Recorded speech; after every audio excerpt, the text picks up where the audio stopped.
नमस्कार। डेफ्ट क्लासेस में आप सभी का स्वागत है। राजस्थान कर्मचारी चयन बोर्ड जयपुर प्रदेश के युवाओं के लिए खुशखबरी लेकर आया है।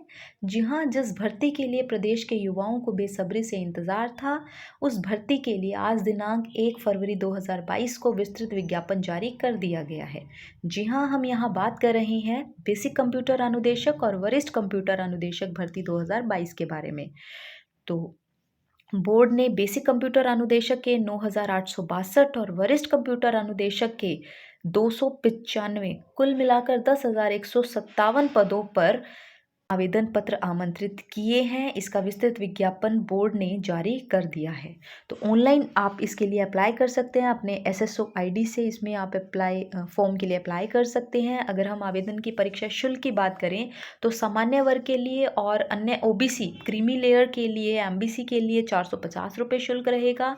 नॉन क्रीमी लेयर ओबीसी के लिए, ईडब्ल्यूएस के लिए और एमबीसी के लिए आवेदन शुल्क रहेगा 350 रुपये और विशेष योग्यजन और राजस्थान के अनुसूचित जाति जनजाति के आवेदकों के लिए शुल्क 250 रुपये रहेगा। अगर आप राजस्थान से अन्य भिन्न किसी राज्य में रहते हैं तो आपको जो अप्लाई करना है वो सामान्य वर्ग से ही करना होगा और फीस पर एक बार जमा होने पर लौटाई नहीं जाएगी। अगर हम प्रवेश पत्र की बात करें तो प्रवेश पत्र इसकी वेबसाइट पर, बोर्ड की वेबसाइट पर ऑनलाइन जारी कर दिए जाएंगे और इसकी सूचना आपको ईमेल आईडी और मोबाइल नंबर से भेज दी जाएगी। अब बात करते हैं कि इसके लिए अप्लाई कब से कब तक कर सकते हैं। तो आप इसमें 8 फरवरी से लेकर 9 मार्च तक अप्लाई कर सकते हैं और इसमें परीक्षा की तिथि संभवतः मई और जून में रहने वाली है। इसका जिलेवार और वर्गवार वर्गीकरण गैर अनुसूचित क्षेत्र के लिए और अनुसूचित क्षेत्र के लिए और दोनों पोस्ट के लिए बेसिक कंप्यूटर अनुदेशक और वरिष्ठ कंप्यूटर अनुदेशक दोनों के लिए जारी कर दिया गया है, जिसे आप डिटेल से देख सकते हैं। और इसके अंदर अगर हम आरक्षण की बात करें तो आरक्षण लंबवत रूप से आरक्षित पदों में क्षैतिज रूप से आरक्षित पद शामिल हैं। महिलाओं, भूतपूर्व सैनिकों, उत्कृष्ट खिलाड़ी और विशेष योग्यजन के लिए आरक्षित पदों का आरक्षण क्षैतिज होगा। फीमेल्स के लिए हॉरिजॉन्टल रिजर्वेशन इसमें रहने वाला है।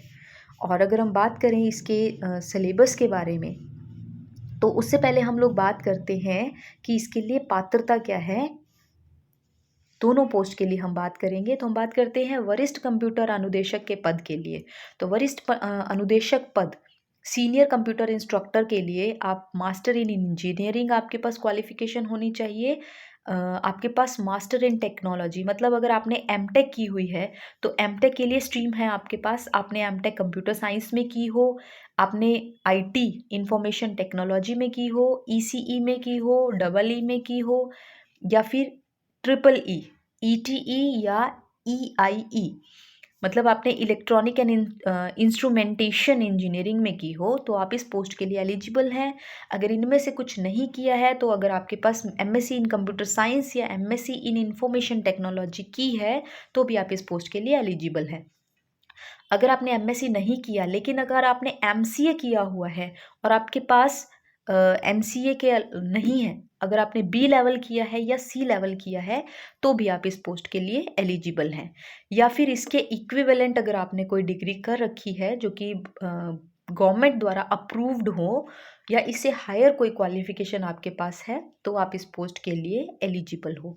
इसी के साथ साथ आपको देवनागरी लिपि में लिखी हिंदी का व्यावहारिक ज्ञान और राजस्थान की संस्कृति का ज्ञान होना ज़रूरी है। तो वरिष्ठ कंप्यूटर अनुदेशक के लिए आपके पास master in engineering, M Tech, MSc computer science, MSc IT, MCA, B level, C level अगर ये डिग्रीज आपके पास हैं तो आप इस पोस्ट के लिए एलिजिबल हैं।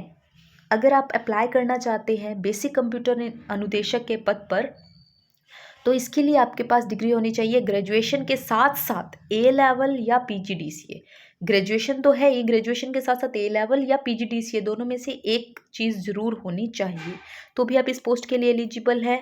अगर आपने इंजीनियरिंग, बैचलर इन इंजीनियरिंग किया है तो भी आप इस पोस्ट के लिए एलिजिबल हैं। अगर आपने बीटेक किया है तो बीटेक की भी स्ट्रीम दे रखी है, फील्ड आपको दे रखे हैं कि अगर आपने बीटेक कंप्यूटर साइंस में किया है, आईटी में किया है, ईसीई में किया है, डबल ई में किया है, ट्रिपल ई में किया है, ईआईसी में या टीआईई में अगर आपने बीटेक किया है तो भी आप इस पोस्ट के लिए एलिजिबल हैं। अगर आप बीएससी कंप्यूटर साइंस है या बीएससी आईटी है तो भी आप इस पोस्ट के लिए एलिजिबल हैं। अगर आपने बैचलर ऑफ कंप्यूटर एप्लीकेशन मतलब बीसीए किया हुआ है तो भी आप इस पोस्ट के लिए एलिजिबल हैं, या फिर इसके इक्विवेलेंट कोई डिग्री या इससे हायर कोई क्वालिफिकेशन रिकॉग्नाइज्ड बाय गवर्नमेंट है अगर क्वालिफिकेशन आपकी, तो भी आप इस पोस्ट के लिए एलिजिबल हैं। इसी के साथ साथ आपको देवनागरी लिपि में लिखी हिंदी का व्यवहारिक ज्ञान और राजस्थान की संस्कृति का ज्ञान भी होना ज़रूरी है। तो इसके साथ साथ जब आप सिलेक्ट हो जाते हैं तो आपको एक मेडिकल और कैरेक्टर सर्टिफिकेट भी आपको देना होगा। और अगर हम बात करें आवेदक की आयु के बारे में, तो 1 जनवरी 2023 तक आप 18 वर्ष की आयु को प्राप्त कर चुके हों और 40 वर्ष के नहीं हुए हैं तो आप इस पोस्ट के लिए एलिजिबल हैं। लेकिन उच्चतम आयु में विशेष श्रेणियों को छूट दी गई है, जिसमें सामान्य वर्ग की महिलाओं के लिए 5 वर्ष छूट है। अगर आप SC ST OBC MBC EWS के पुरुष हैं तो आपको 5 वर्ष की छूट है, लेकिन आपका राजस्थान का स्थायी निवासी होना ज़रूरी है। और अगर आप SC ST OBC MBC EWS की महिला हैं तो आपको 10 ईयर्स का छूट रहेगा आयु में, लेकिन आपका इस कंडीशन में भी राजस्थान का स्थायी निवासी होना ज़रूरी है, क्योंकि अगर आप राजस्थान के स्थायी निवासी नहीं हैं तो आपका एप्लीकेशन फॉर्म जो लगेगा वो जनरल कैटेगरी से लगेगा। और इसी के साथ अगर हम बात करें सिलेबस के बारे में, तो सिलेबस के बारे में इसमें आपको पूरी डिटेल दे रखी है कि आप आवेदन कैसे कर सकते हैं, आप SSO ID पर जाकर किस तरीके से आप अप्लाई कर सकते हैं, या फिर आप किसी ऑनलाइन आवेदन में संशोधन की प्रक्रिया, आवेदन प्राप्ति की अंतिम दिनांक के पश्चात 7 दिन के भीतर निर्धारित शुल्क 300 रुपये देकर ऑनलाइन आवेदन में संशोधन कर सकते हैं। ऑनलाइन आवेदन में अभ्यर्थी के नाम, पिता का नाम, माता का नाम, पद का नाम के अलावा अन्य प्रविष्टियों में संशोधन किया जा सकेगा। ऑनलाइन आवेदन में संशोधन करने एवं संशोधन हेतु निर्धारित फीस जमा कराने की प्रक्रिया ऑनलाइन आवेदन करने की प्रक्रिया के समान ही रहेगी। अब इसके बाद अगर हम बात करें इसके सिलेबस के बारे में, तो इसमें पेपर पैटर्न में 2 पेपर रहेंगे, एक पेपर फर्स्ट और एक पेपर सेकंड। और एक पेपर जो रहेगा वो आपका पेपर फर्स्ट 100 मार्क्स का और पेपर सेकंड भी 100 मार्क्स का, मतलब टोटल जो पेपर रहेगा वो 200 मार्क्स का रहेगा। पेपर फर्स्ट में 100 क्वेश्चंस रहेंगे, 2 घंटे की टाइमिंग रहेगी और 100 क्वेश्चंस रहेंगे, 100 क्वेश्चन मल्टीपल चॉइस के रहेंगे।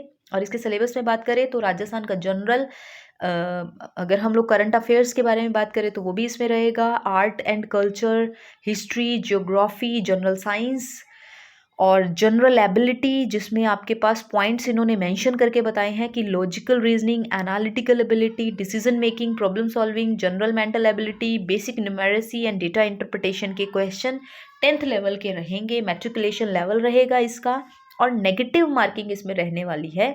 क्लियर यहाँ मेंशन किया है कि 1/3 नेगेटिव मार्किंग रहेगी। पेपर सेकंड भी आपका 2 घंटे का होगा, 100 मार्क्स का पेपर रहेगा, 100 क्वेश्चंस रहेंगे और इसमें भी 1/3 नेगेटिव मार्किंग रहेगी। और ये सिलेबस जो हम अभी पढ़ रहे हैं या जो हम बात कर रहे हैं, ये सिलेबस है आपका सीनियर कंप्यूटर इंस्ट्रक्टर का। तो पेपर फर्स्ट का सिलेबस और पेपर सेकंड का जो मैं आप सिलेबस आपको बता रही हूँ वो आपका सीनियर कंप्यूटर इंस्ट्रक्टर का सिलेबस है। इसी के बाद हम लोग बेसिक कंप्यूटर इंस्ट्रक्टर का भी सिलेबस देखेंगे। तो इसमें पेपर सेकंड का सिलेबस है pedagogy, mental ability, fundamental of computer, programming of fundamentals, object oriented programming using C++ and Java, data structure and algorithm, digital logic system, computer organization and architecture, operating system, database management system, software engineering, data and computer networks, network security, basic of communications, web development. लगभग जो net का syllabus रहता है वैसा ही कुछ syllabus इन्होंने यहाँ पर मेंशन किया है, लेकिन इसके जो डिटेल है किस टॉपिक में क्या टॉपिक आपको बेसिक, उसके सब टॉपिक्स भी यहाँ पर मेंशन करके दिए गए हैं। तो ये विभाग में इसका सिलेबस भी साथ में ही जारी किया है, तो ये सिलेबस भी आप डाउनलोड साइट पर जाकर कर सकते हैं। अब हम बात करते हैं बेसिक कंप्यूटर इंस्ट्रक्टर की। तो पैटर्न इसमें भी सेम है, 2 पेपर रहेंगे, paper first and paper second. और इसमें आपके पास पेपर फर्स्ट का सिलेबस जहाँ तक मैं देख पा रही हूँ बिल्कुल सेम है, जिसमें 100 क्वेश्चन है, 100 में नेगेटिव मार्किंग भी 1/3 है, 2 घंटे का टाइम रहेगा। Art culture history geography general science and current affairs of Rajasthan है। जनरल एबिलिटी जिसके टॉपिक है logical reasoning, analytical ability, decision making, problem solving, general mental ability, basic numeracy, data interpretation. बिल्कुल same syllabus इसका paper first का है जो कि हमारे पास सीनियर इंस्ट्रक्टर के लिए था। पेपर सेकंड में भी 100 क्वेश्चन रहेंगे, 1/3 नेगेटिव मार्किंग रहेगी और इसमें भी सिलेबस है pedagogy, mental ability, fundamental of computer, data processing, programming fundamental, data structure and algorithm, computer organization and operating system, communication and network concept, network security, database management system, system analytical design, internet of things and its application. तो इसका syllabus part A का तो दोनों में first paper का दोनों का syllabus same है, लेकिन पेपर सेकंड में थोड़ा सा चेंज है। तो प्लीज़ आप इसके दोनों के सिलेबस को एक साथ देख लीजिएगा। जिस पोस्ट के लिए भी आप अप्लाई कर रहे हैं उसके सिलेबस को अच्छे तरीके से देखकर और आप उसके लिए तैयारी करें। हम सब की आप सबके लिए मेरी तरफ से इस भर्ती के लिए ऑल द वेरी बेस्ट। और इस विज्ञप्ति से संबंधित अगर आपका कोई भी प्रश्न है तो मुझे कमेंट बॉक्स में ज़रूर बताइएगा। Thank you.